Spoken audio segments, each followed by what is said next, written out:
Dr. Kim glanced at her chronometer. Professor, I should let you know that I have some colleagues who would love to speak with your class. Would that be acceptable? Professor Velthak nodded weakly. He seemed overwhelmed by everything he had learned. But his scientific curiosity was stronger than his shock.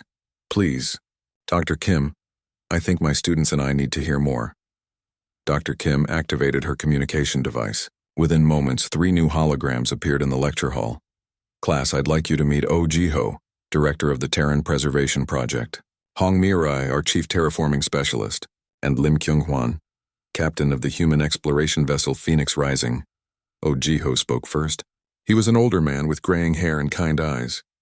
Professor Velthak, Dr. Kim tells me your class is learning about human survival characteristics. Yes, sir. Though I'm beginning to think survival is an inadequate term.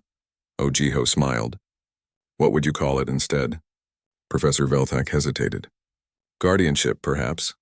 Dr. Kim has described humans as protectors of other species.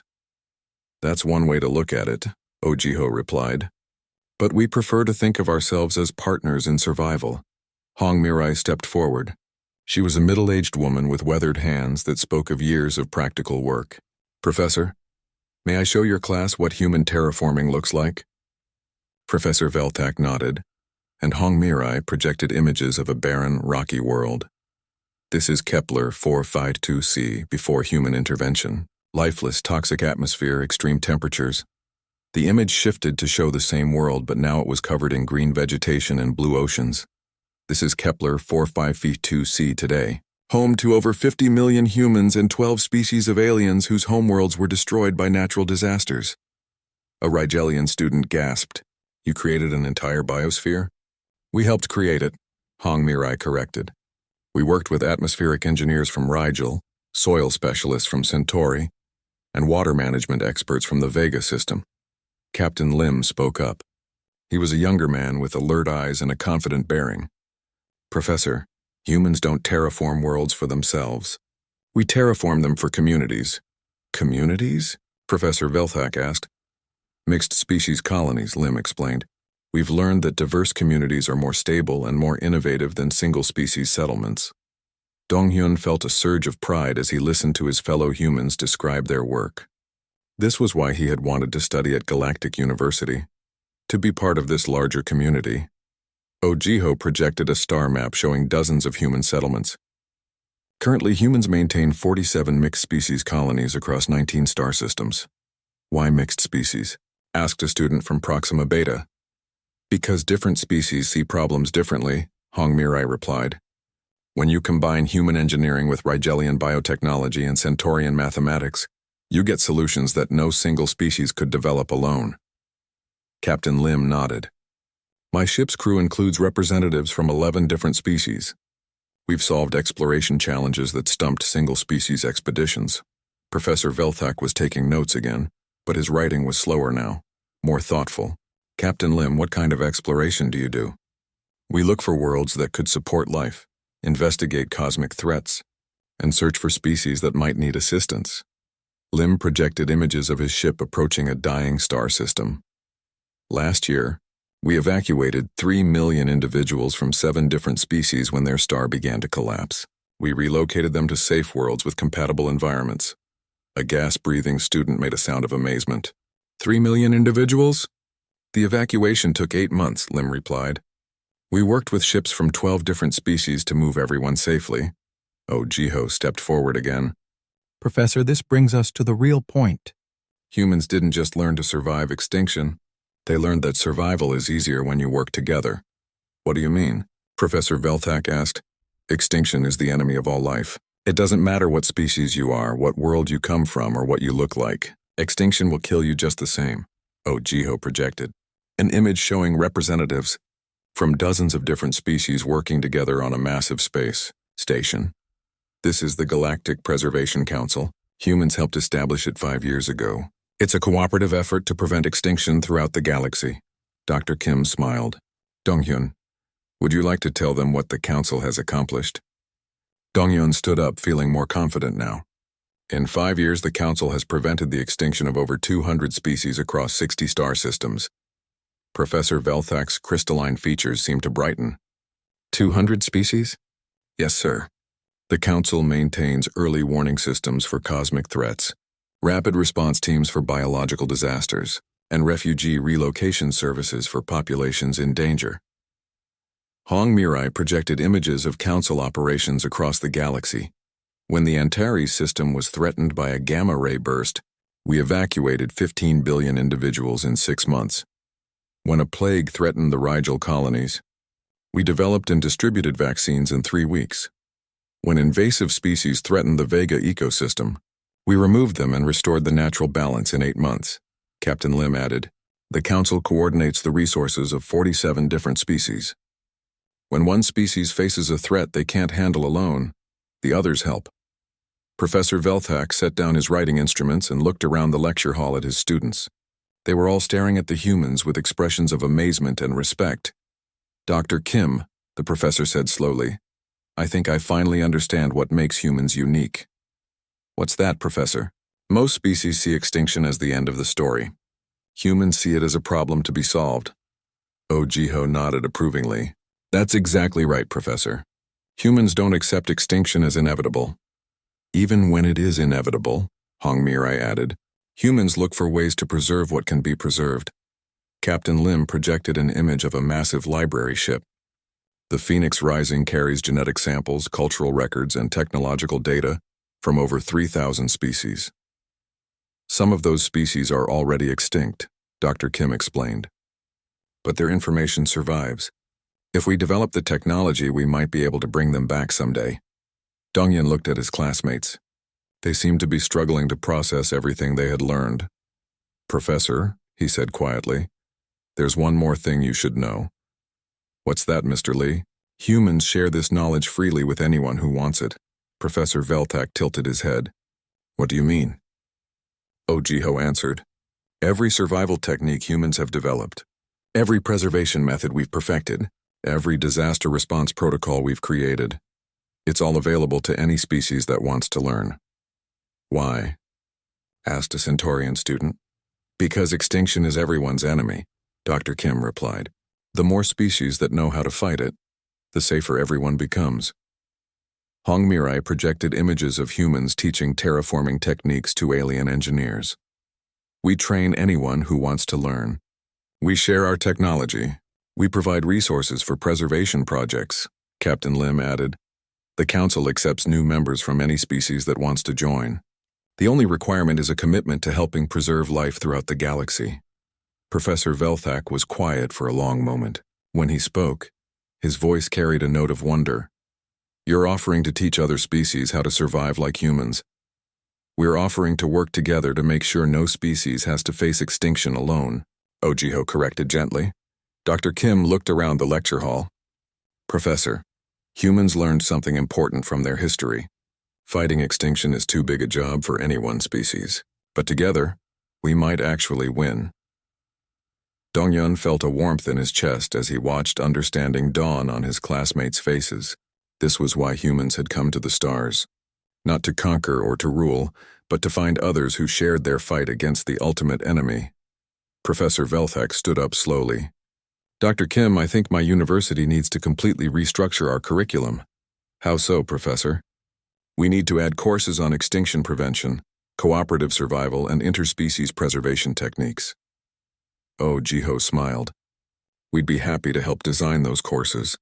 Professor, and Professor Velthak continued, I think my students need to see Earth, to understand how a world survives so many disasters. Dr. Kim's hologram began to flicker as her communication time ran out. Professor, humans would be honored to host your students. There's so much more to show you. As the holograms faded, Professor Velthak turned to his class. Who wants to sign up for an exchange program to Earth? Every hand, tentacle, appendage, and pseudopod in the room went up. Dongyun smiled as he looked around the lecture hall. When class started, he had been the quiet human student sitting in the back. Now he was recognized as a member of the species that had turned the galaxy's greatest enemy into its greatest opportunity for cooperation. Professor Velthak gathered his materials with renewed energy. Class dismissed. But before you go, remember this. Today you learned that extinction is not the end of the story. Today you learned that there are species in this galaxy who refuse to let the story end. As students filed out of the lecture hall, many stopped to speak with Dong-Yun. They asked about human colonies, about the Preservation Council, about how they could help. Dong-Yun answered their questions with quiet. Dr. Kim's expression became Siri. Professor Velthak's crystalline form seemed to vibrate slightly, a sign of deep agitation among his species. Dr. Kim, what do you mean humans prevent extinction? I mean exactly that, Professor. Humans have dedicated significant resources to preventing extinction events, both natural and artificial. Dr. Kim's hologram gestured, and new images appeared above the lecture hall. The first showed a massive space-based telescope array. This is the Solar System Defense Network. Hundreds of telescopes constantly scan for asteroids, comets, and other objects that might threaten Earth or human colonies. A Rigelian student leaned forward. What do they do when they find a threat? They deflect it, Dong-Yun answered. Humans have developed several methods to change the course of dangerous asteroids. Dr. Kim projected an image of spacecraft approaching a large asteroid. Nuclear charges, gravity tractors, ion beam shepherds, kinetic impactors. Humans have successfully deflected 12 major asteroid threats in the past 50 years. Professor Velthak made notes with trembling appendages. They actively defend against cosmic threats? Not just cosmic threats, Dr. Kim continued. Biological threats, too. The image changed to show a massive laboratory complex. The Global Disease Monitoring Network tracks potential pandemic diseases across Earth and all human colonies. When they identify a threat, they develop countermeasures immediately. A gas-breathing student from the Nebula cluster asked, how quickly can they respond? The record is 6 hours from threat identification to vaccine deployment, Dong-Yun replied. Though usually it takes a few days, Dr. Kim nodded. Humans learned from their history with diseases. They experienced many plagues that killed millions of people. Now they're prepared. She projected images of underground facilities carved into solid rock. These are genetic seed vaults. Humans preserve the DNA of every species they encounter, including extinct ones. If a species goes extinct, humans can potentially bring it back. Professor Velthak's voice was barely a whisper. They preserve other species? Millions of them. Not just DNA, but living samples, behavioral data, ecological requirements. It's the largest conservation effort in galactic history. A student from Proxima Beta sounded confused. But why? What benefit does this provide to humans? Dong-Yun thought about how to explain this concept to aliens who might not understand it.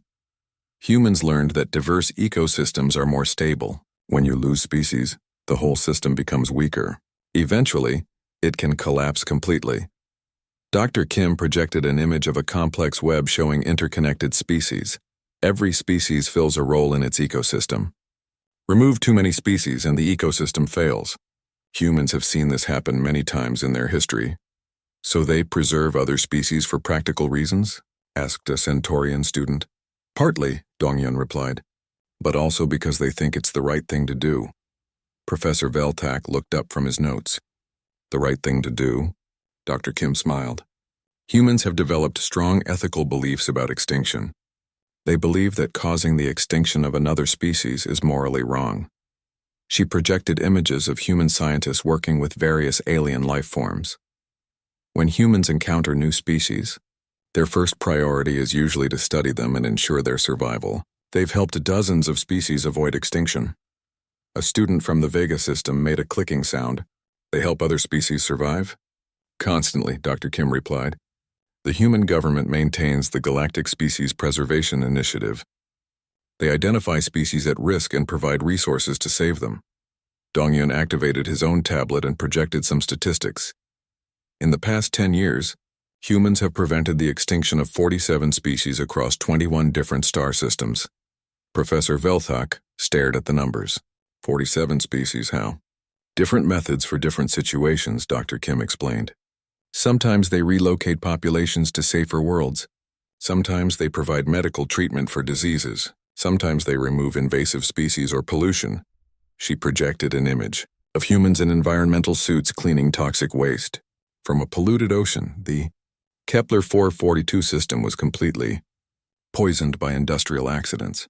Humans spent 3 years cleaning the contamination and restoring the ecosystem. Why? asked a Rigelian student. Humans don't live in that system. Because 12 species lived there that existed nowhere else in the galaxy, Donghyun replied. Humans couldn't let them die. Dr. Kim projected an image of a lush world teeming with strange alien life. Kepler 442b now has a thriving ecosystem again. The native species survived and are reproducing successfully. Professor Velthak was making rapid calculations on his tablet. Dr. Kim, these preservation efforts must require enormous resources. How does humanity justify this expense? They don't see it as an expense, Professor. They see it as an investment. In what?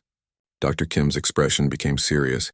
In the future, humans believe that galactic biodiversity makes the entire galaxy more stable and resilient. She projected an image showing trade routes between dozens of star systems. Many of the species humans have saved have become valuable partners. They provide unique knowledge, technologies, or resources that benefit everyone. Donghyun stood up again. But that's not the main reason, Dr. Kim. You're right, Donghyun. The main reason is simpler. Professor Velthak and the class waited, expectantly. Humans don't want to be alone in the galaxy. The lecture hall was quiet except for the soft sounds of environmental systems and alien breathing. Dr. Kim continued. Humans spent most of their history thinking they were the only intelligent life in the universe. When they finally reached the stars and found other species, they were overjoyed. She projected images of early human contact with various alien civilizations. The idea of other species going extinct terrifies humans almost as much as their own extinction. They never want to experience that loneliness again. A student from Andromeda spoke softly. They preserve other species to avoid loneliness? Among other reasons, yes, Dr. Kim replied. Humans value diversity and companionship. They find other forms of life fascinating and important. Professor Velthak set down his writing instruments for the third time. Dr. Kim, I need to ask you something that may seem strange. Of course, Professor. Are humans afraid of extinction? Dr. Kim considered the question carefully. No, Professor. Humans respect extinction, but they're not afraid of it. I don't understand the difference, Donghyun spoke up. Fear makes you hide and avoid risks. Respect makes you prepare and take smart risks. Dr. Kim nodded. Exactly. Humans know extinction is possible, so they prepare for it. But they don't let the possibility stop them from exploring, building, or trying new things. She projected an image of humans building a massive space station near a dangerous black hole. Humans build research stations in the most dangerous environments in the galaxy. They explore phenomena that could kill them. They take calculated risks because the knowledge gained is worth it. A Centaurian student sounded confused. How is that not fear? Because they prepare for the worst-case scenario, Donghyun explained. Every human space station has multiple escape systems. Every research mission has backup plans and rescue protocols. Dr. Kim projected schematics showing the redundant safety systems on human space stations. Humans plan for failure. They assume things will go wrong and prepare for it.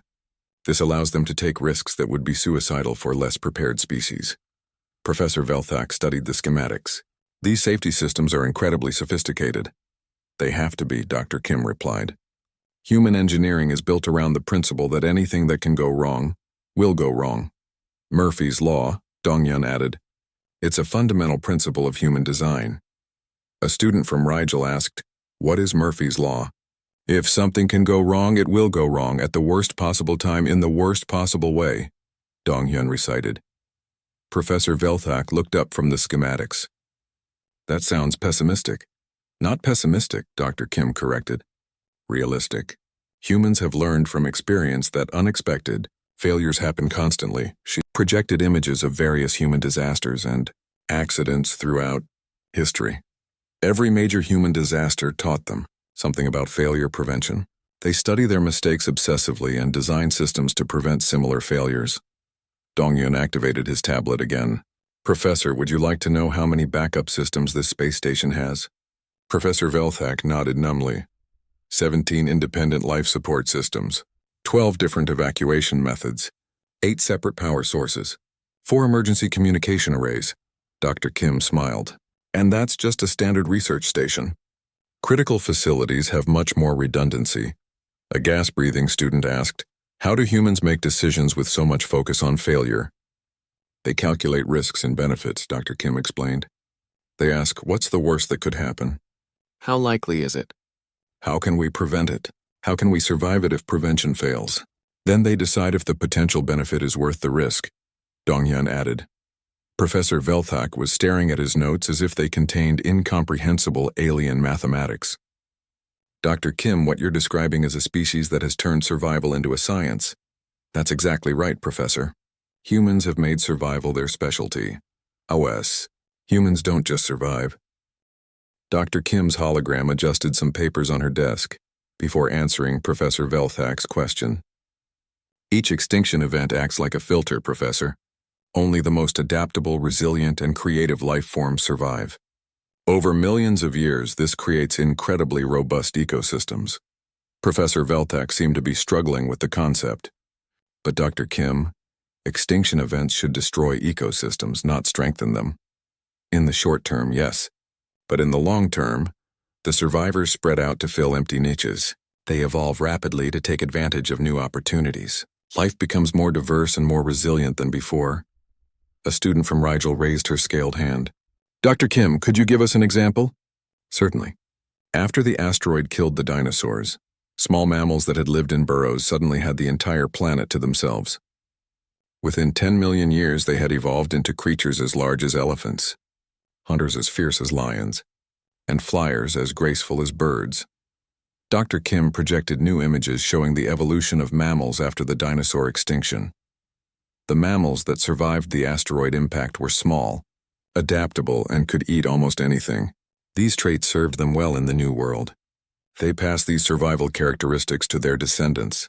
Professor Velthak was taking notes frantically. Dr. Kim, how many times has this cycle repeated on Earth? As I said, 5 major cycles plus many smaller ones. Each time life not only recovers but becomes more sophisticated. More adaptable, Dongyun spoke up. Professor, that's how humans evolved. We're the product of all those extinction events. A Centaurian student made a clicking sound of confusion. What do you mean? Every human alive today is descended from organisms that survived multiple extinction events. Our ancestors lived through ice ages, asteroid impacts, volcanic eruptions, and climate changes that would kill most species. Dr. Kim nodded approvingly. Exactly. Human survival traits didn't develop by accident. They were shaped by millions of years of catastrophic selection pressure. Professor Velthak looked up from his notes. What kind of survival traits? Adaptability, intelligence, cooperation, persistence, Dr. Kim listed. Humans can survive in almost any environment on Earth. Deserts, Arctic regions, high mountains, tropical forests, islands, plains. We can eat almost anything organic, Dongyun added. We can learn to make tools from whatever materials are available. We work together to solve problems that would kill us individually. A gas-breathing student from the Nebula cluster spoke through his translator. Many species have these traits. Dr. Kim shook her head. Not to this degree. Let me give you some examples. She projected an image of humans in heavy winter clothing standing on a vast sheet of ice. Humans live permanently in Earth's polar regions, where temperatures drop below -40 degrees. They build shelters, make warm clothing, and hunt for food in conditions that would kill most life forms within minutes. The image changed to show humans in a vast desert. They also live in deserts where temperatures exceed 50 degrees and water is almost non-existent. They find underground water sources, build shade structures, and travel vast distances to find resources. Another image showed humans climbing a massive mountain. They climb to altitudes where the air is too thin for most creatures to breathe. They adapt their bodies over time and use technology to survive in these extreme conditions. Professor Velthak stared at the images. Dr. Kim, the environments you're showing me would be considered uninhabitable by most galactic species. That's the point, Professor. What humans consider normal living conditions are actually extreme survival scenarios. A student from Proxima Beta raised a tentacle. But surely humans have limits. Dr. Kim smiled. Of course. But their limits are much broader than most species. And when they reach a limit, they develop technology to push past it. She projected an image of humans in spacesuits working outside a space station. When Earth's environment wasn't enough, humans learned to survive in the vacuum of space. They build artificial environments and carry life support systems. Dongyun stood up again. Dr. Kim, could you tell them about human history? About the wars and disasters we've survived? Ah, yes, human civilization has faced its own extinction events. Dr. Kim's expression became more serious. Plagues that killed 1/3 of the population. Volcanic eruptions that blocked out the sun for years. Ice ages that forced entire populations to migrate or die.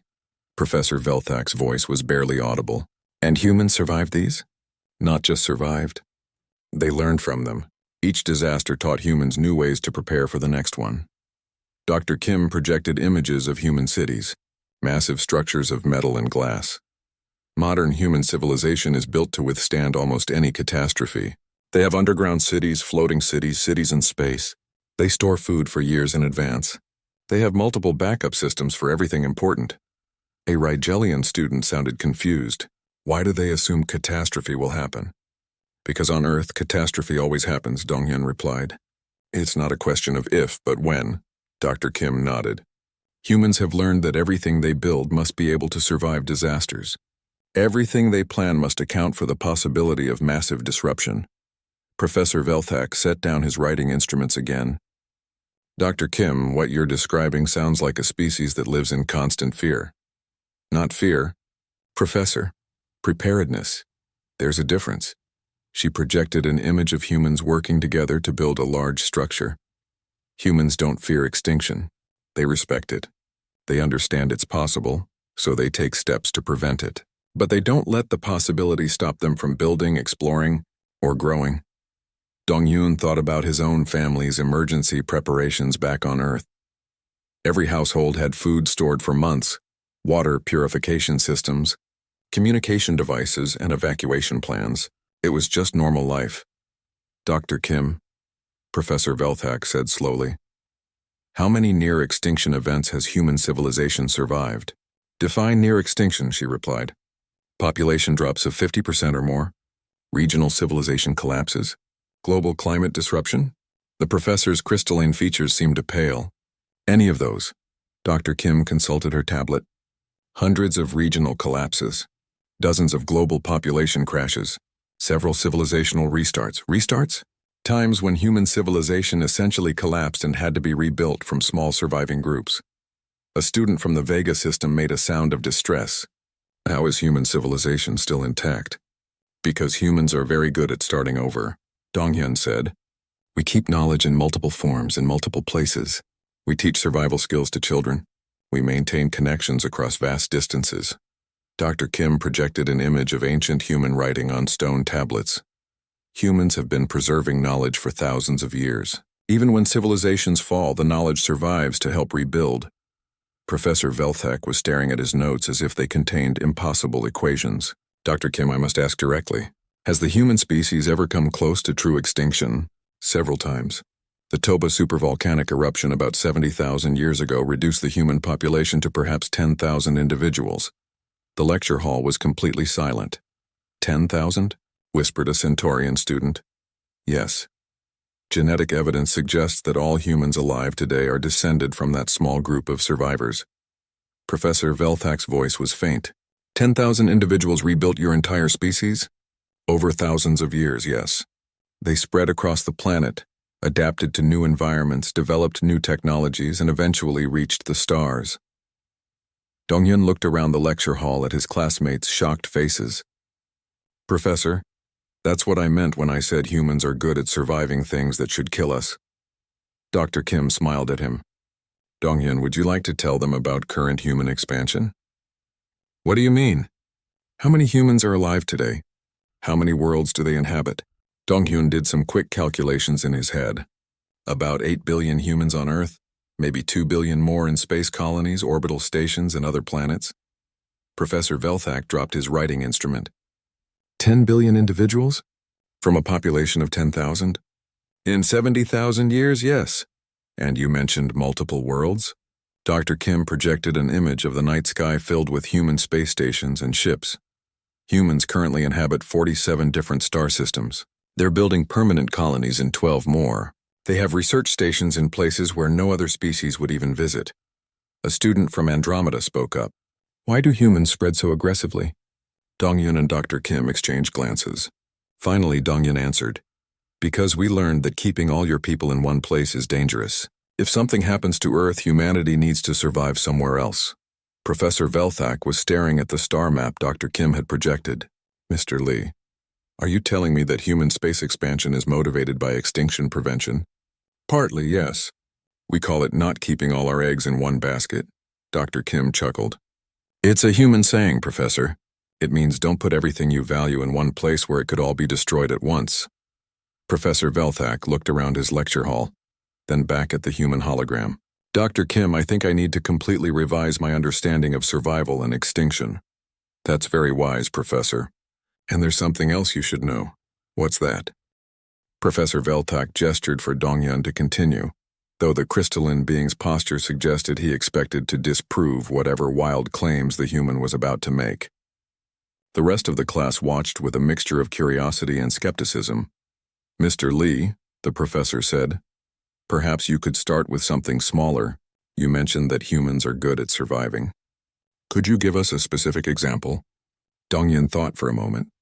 Well, we brought back species that were already extinct. The lecture hall erupted in whispers. A gas-breathing student from the nebula cluster made a sound like escaping steam. That's impossible, called out a Rigelian. Once a species is extinct, it's gone forever. Not for humans, Dongyun replied calmly. We call it de-extinction. We brought back the woolly mammoth about 30 years ago. Before that, we brought back passenger pigeons, Tasmanian tigers, and dozens of plant species. Professor Velthak's four eyes narrowed. You're claiming your species can reverse extinction? In some cases, yes, if we have enough genetic material and the right technology. Dongyun pulled out his tablet and projected some images into the air. This is a woolly mammoth. They died out about 4,000 years ago. But we found preserved DNA in frozen specimens. We used that to create new ones. The holographic mammoth rotated slowly above the class. It looked like a hairy elephant with massive curved tusks. Several students leaned forward to get a better look. How? Asked a student from Proxima Beta. We edited elephant DNA to match the mammoth DNA we recovered. Then we grew embryos and had elephant mothers carry them. It took years of work, but it succeeded. Professor Velthak studied the hologram carefully. This creature looks formidable. Why did it become extinct in the first place? Climate change and hunting. When the Ice Age ended, their habitat disappeared. Humans also hunted them for food and materials. Dongyun paused. That's actually common for us. We often drive species extinct and then try to bring them back later. The professor's translator must have malfunctioned, because he made a sound no device could interpret. You deliberately cause extinctions. Not deliberately, exactly. But yes, human activity has caused many species to go extinct. We're getting better at preventing it now. But for most of our history, we didn't understand the consequences. A Centaurian student raised a claw. How many species has humanity driven extinct? Dongyun winced. We're not sure of the exact number. Hundreds, definitely. Maybe thousands. We only started keeping good records recently. The room was quiet except for the soft sounds of alien breathing and environmental systems. Professor Velthak seemed to be processing this information with difficulty. Mr. Lee, let me understand this correctly. Your species causes extinctions, then reverses them. Sometimes. When we can. But that's not the main point. Dongyun took a breath. The main point is that Earth itself has survived things that should have killed everything on it. Multiple times. You mentioned 5 major extinction events, the professor said. Please describe them. Dongyun activated his tablet again. The first one we know about was about 440 million years ago. It's called the Ordovician-Silurian extinction. Ice ages killed about 85% of all species. A new hologram appeared showing a frozen planet covered in ice sheets.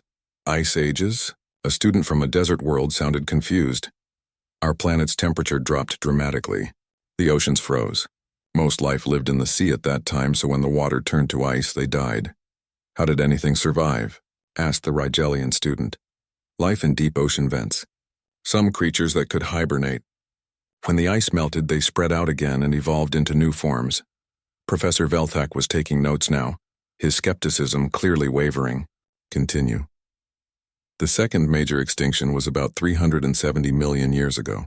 The late Devonian extinction. We think it was caused by plants. Plants caused an extinction? The question came from several students at once. Early trees evolved and spread rapidly. They absorbed so much carbon dioxide that they changed the atmosphere. Many marine species couldn't adapt to the new conditions. Dongyun changed the hologram to show vast forests covering ancient continents. The third extinction happened about 250 million years ago. We call it the Great Dying because it was the worst one. About 90% of all species died. Professor Velthak stopped writing. 90%? Yes, sir. We think it was caused by massive volcanic eruptions in what we call Siberia. They lasted for thousands of years and poisoned the atmosphere. The hologram showed a hellish landscape of erupting volcanoes and toxic skies. Life on your world survived losing 90% of its species. The professor's voice was barely a whisper. Barely. It took millions of years for biodiversity to recover. But yes, it survived. A student from the Vega system made a clicking sound that indicated distress. How is that possible? We're not entirely sure. Some life forms were incredibly resilient. Others found refuge in places where the toxic atmosphere couldn't reach them. Deep underground in caves at the bottom of oceans, Donghyun continued. The fourth extinction was about 200 million years ago. The Triassic-Jurassic extinction. Volcanic activity again, plus climate change. It killed about 75% of species, and the fifth? Professor Veltak asked, though he sounded like he dreaded the answer. The one everyone knows about, 65 million years ago. An asteroid 6 miles wide hit our planet. The impact created a crater over 100 miles across. The explosion was bigger than all of our nuclear weapons combined. The hologram changed to show a massive space rock approaching a blue-green planet. The asteroid threw so much debris into the atmosphere that it blocked out the sun for months. Plants couldn't photosynthesize. The food chain collapsed. The dinosaurs, which had ruled Earth for over 100 million years, went extinct. Professor Velthak set down his writing instruments. Mr. Lee, what you're describing would sterilize most worlds. How did life survive? Small mammals that could live underground and eat whatever they could find. Some birds that were related to dinosaurs. Plants that could survive in darkness. Fish and marine life in the deep ocean where the impact effects were less severe. Donghyun paused, seeing the expressions on his classmates' faces. I know it sounds impossible, but we have the fossil record. We can trace the lineages of surviving species through each extinction event. A student from the Andromeda sector raised a tentacle. You said there were smaller extinctions too? Yes, ice ages, supervolcanic eruptions, asteroid impacts, gamma-ray bursts from nearby stars. Earth has been hit by extinction-level events dozens of times. Life has survived them all. Professor Velthak was staring at the holographic asteroid impact. Mr. Lee, I need to ask you something directly. Are you certain about these facts? Yes, sir. I can provide you with scientific papers, fossil evidence, geological surveys. This is all well-documented human science. The professor looked around the lecture hall at his stunned students. Class, what Mr. Lee is describing challenges everything we understand about the limits of biological resilience.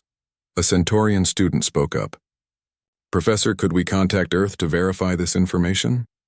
Dongyun nodded. I can call my mentor, Dr. Kim Hae-young. She's a xenobiologist who specializes in extinction events. She'd be happy to speak with the class. Professor Velthak's crystalline features seemed to shimmer with anxiety. Yes, I think we need to hear from an expert. Dongyun activated his communication device. Within moments, a hologram of a middle-aged Korean woman appeared next to him. She wore a lab coat and was surrounded by fossils and geological samples. Dongyun, how is your class going? Dr. Kim asked in accented but clear galactic standard. Dr. Kim, could you tell my professor and classmates about Earth's extinction events? They're having trouble believing it. Dr. Kim looked around the lecture hall and smiled. I see. Yes, it does sound incredible to species that haven't experienced it. She turned to Professor Velthak. Professor, what specifically would you like to know? Professor Velthak gathered himself. Dr. Kim, your student claims that life on Earth has survived 5 major extinction events. Is this accurate? 5 major ones, yes. Plus about 20 smaller extinction events. Earth has been a very dangerous place for most of its history. The professor's voice was faint. How is survival possible under such conditions? Dr. Kim smiled again. Professor, I think you're asking the wrong question. The question isn't how life survived. The question is how these extinction events made life stronger. The lecture hall fell completely silent. Professor Velthak stared at the human scientist as if she had just claimed to be able to fly. Dr. Kim, he said slowly, what do you mean by stronger? The lecture hall buzzed with quiet conversation as students from across the galaxy settled into their seats. Professor Velthak stood at the front, his tall crystalline form catching the artificial light as he prepared his materials. The Altarian's 6 arms moved with practiced grace, arranging holographic displays and checking his notes. Lee Dong-hyun sat in the back row as usual. The human student kept to himself most days, finding it easier to observe than to participate. His dark hair fell slightly over his eyes as he opened his notebook, the old-fashioned paper standing out among the glowing tablets and neural interfaces his classmates used. "Good morning, class." Professor Velthak's voice resonated through the hall, his translator device giving him a slightly mechanical tone. "Today we continue our study of extinct species across the galaxy." A Rigelian student near the front shifted her blue-scaled body, while a gas-breathing nebuloid adjusted his environmental suit. Dong-hyun counted 23 different species in the room, each from a different world, each with their own story of survival. "Extinction," the professor continued, "is perhaps the most universal experience in the galaxy. Every world that has produced life has also produced death on a massive scale." He waved one arm, and holographic images filled the air above their heads. The first image showed elegant bird-like creatures with crystal wings. "The singing crystals of Altair 7, Velthak explained, his voice carrying a note of sadness. They could create music that resonated across dimensions, gone for 3,000 years. Another image appeared, creatures that looked like living flames dancing through a forest. "The flame dancers of Pyrrhion. They lived in the heart of their world's volcanoes, but when the planet's core cooled, they had nowhere to go." Dong-hyun watched as more images cycled through the display. Each one represented an entire species, an entire way of life lost forever. His classmates watched with the respectful silence that such topics demanded. "The deep swimmers of Aquatica," Velthak continued, showing massive whale-like beings with bioluminescent patterns. They could dive to the bottom of their world's deepest oceans, but couldn't survive when their star began to dim and their seas froze. The professor paused, letting the weight of these losses settle over the class. "Each extinction teaches us something about the fragility of life. Most species face extinction only once, and that is enough to end them forever." A student from Vega Prime raised a tentacle.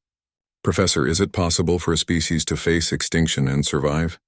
"An excellent question, Zeth. Yes, some species have survived near-extinction events. The thornbacks of Rigel faced a plague that killed 90% of their population, but they recovered. The solar worms of Helix Prime survived their sun's expansion by burrowing deep into their planet's core." Professor Velthak gestured to include the entire class. "These are remarkable examples of survival against incredible odds. But I speak of true extinction events, the kind that destroy entire ecosystems, reshape worlds, eliminate the very possibility of life continuing as it was." The professor's crystalline face seemed to shimmer as he considered his next words carefully. "Such events are rare, and surviving them is even rarer. Most species that face true extinction simply end." Dong-hyun found himself thinking about Earth, about the stories his grandmother used to tell him, stories that seemed like ancient myths but were actually scientific fact. He shifted in his seat, wondering if he should speak up.